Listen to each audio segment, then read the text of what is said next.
चंद्रपुरातील अंचलेश्वर मंदिर हे भगवान शिवाचं मंदिर। या मंदिराच्या गाभाऱ्यात एक नैसर्गिक जलकुंड आहे। ऐतिहासिक मान्यतेनुसार जलकुंडातील पाणी हे पवित्र मानलं जातं। तिथंच बाजूला शिवलिंग स्थापित आहे। राणी हिराईनं 15व्या शतकात या जलकुंडाचं महत्त्व अनुभवल्यानंतर या मंदिराचा कायापालट केला। तेव्हापासूनच या मंदिराला भक्तांच्या दृष्टीनं महत्त्व प्राप्त झालं। महाशिवरात्री असो वा श्रावण महिना, इथं भक्तांची मोठी गर्दी उसळते। इतिहास अभ्यासकांच्या मते या मंदिरातील जलकुंडातील पाणी राजा खांडक्या बल्लारशाह यानं आपल्या अंगावर घेतल्यानं त्याच्या अंगावरील फोड नाहीसे झाले होते। तो वेदनेतून मुक्त झाला आणि त्यामुळेच इथं भव्य मंदिराची उभारणी झाली।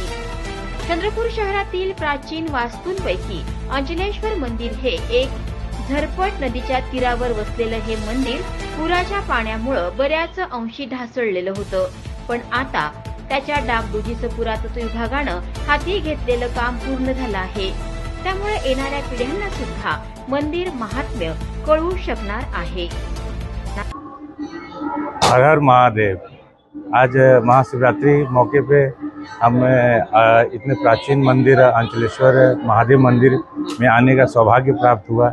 ये हम लोगों के लिए सौभाग्य की बात है। ये काफ़ी प्राचीन और आस्था का मंदिर है, काफ़ी प्राचीन है और एक पहचान है चंद्रपुर की। यहाँ पे आना सौभाग्य की बात है। वैसे मैं तो बाबा काशी की नगरी से हूँ, बाबा हर जगह हैं और भोलेनाथ की कृपा चंद्रपूर में बनी रहे। काळातलं जुनं मंदिर आहे।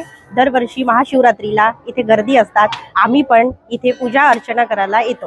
हे मंदिर 550 वर्ष जुनं आहे। हे मंदिरची स्थापना राणी हिराईने केलेली आहे। आज महाशिवरात्रीचा दिवस आहे। आज महाशिवरात्री म्हणजे शिव पार्वतीचं शुभ विवाह, शुभ लग्न, त्याच्यामुळे भाविक लोकांची इथे गर्दी असते। हजारोच्या संख्येने भाविक लोक येतात, इथं पूजा अर्चना करतात, आपली मनोकामना पूर्ण मागतात।